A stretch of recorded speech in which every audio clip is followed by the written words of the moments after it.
So this is part 3, questions. Oh yes, and answers. So in part 3, remember that you need to give opinions. Say what you think and why. Also, you need to expand your answers. Not just yes or no or one sentence, but really expand your answers in part 3. Also, you need to switch between general ideas and details. And finally, try to give examples as well. It's really important. So in part 2, we had a question where we were talking about the recent development in your city.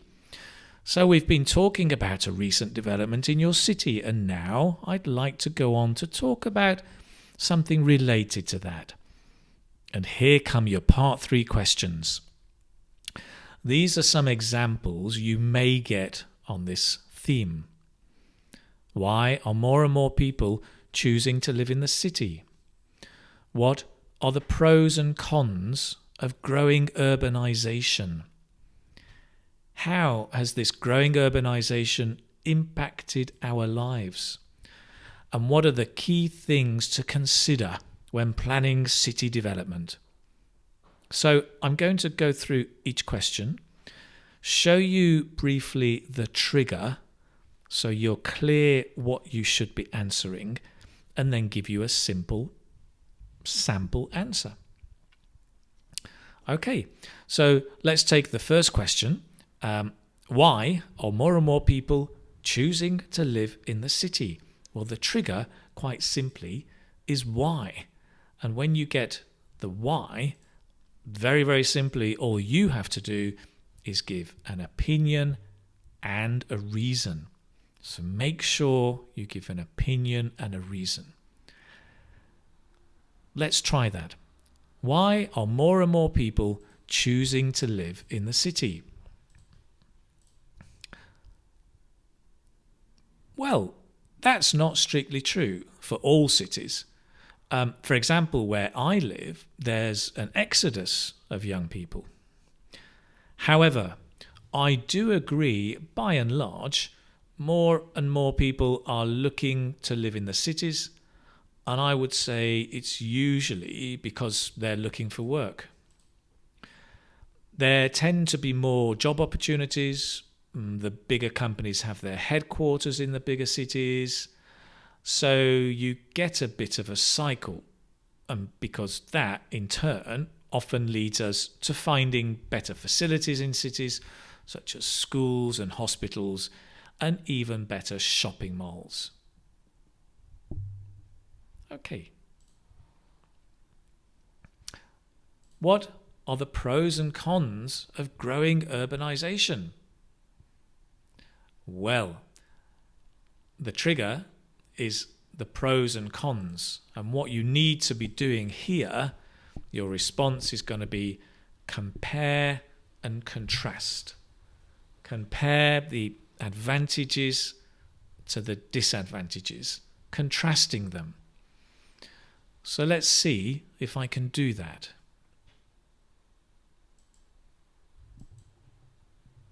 What are the pros and cons of growing urbanization? There are probably as many good sides as bad sides.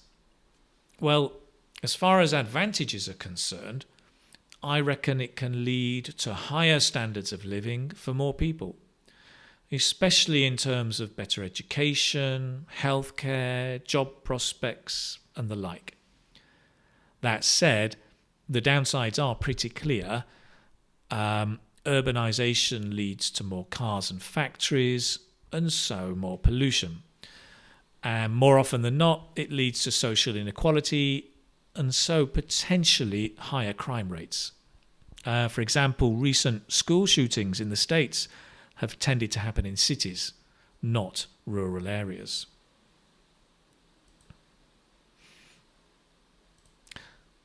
How has this growing urbanization changed our lives?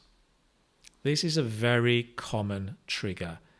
How has this changed in recent years, in your lifetime, blah, blah, blah. And this, what they're asking really is to talk about the past and connect it to the present.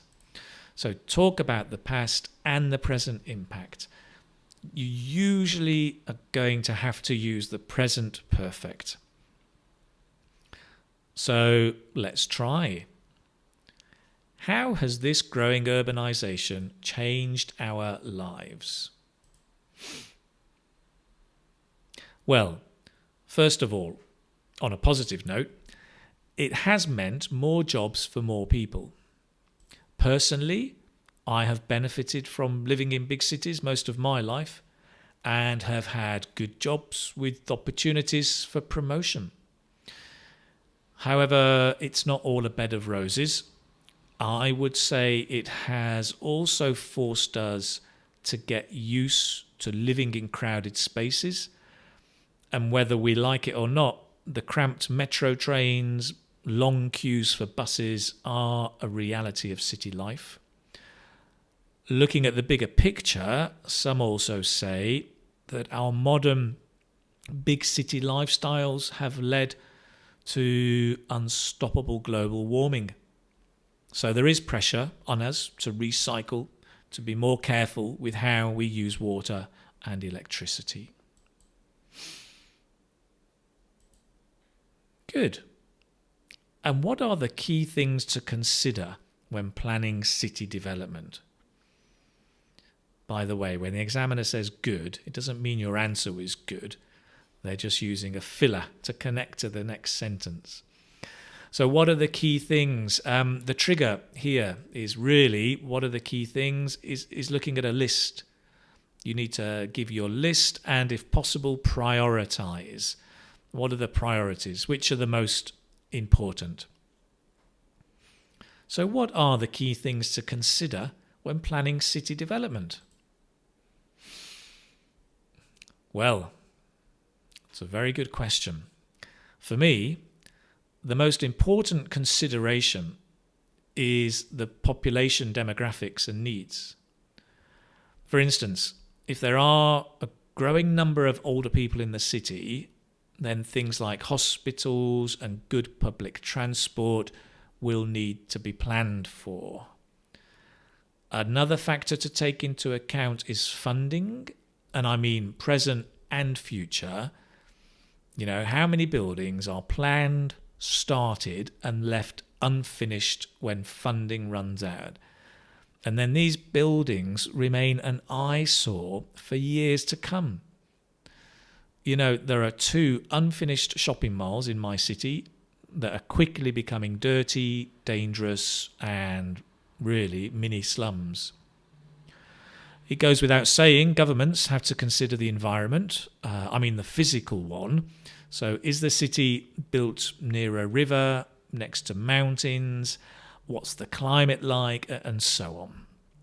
All of these will influence the facilities that need to be built on. And that's it. That's the end of part 3.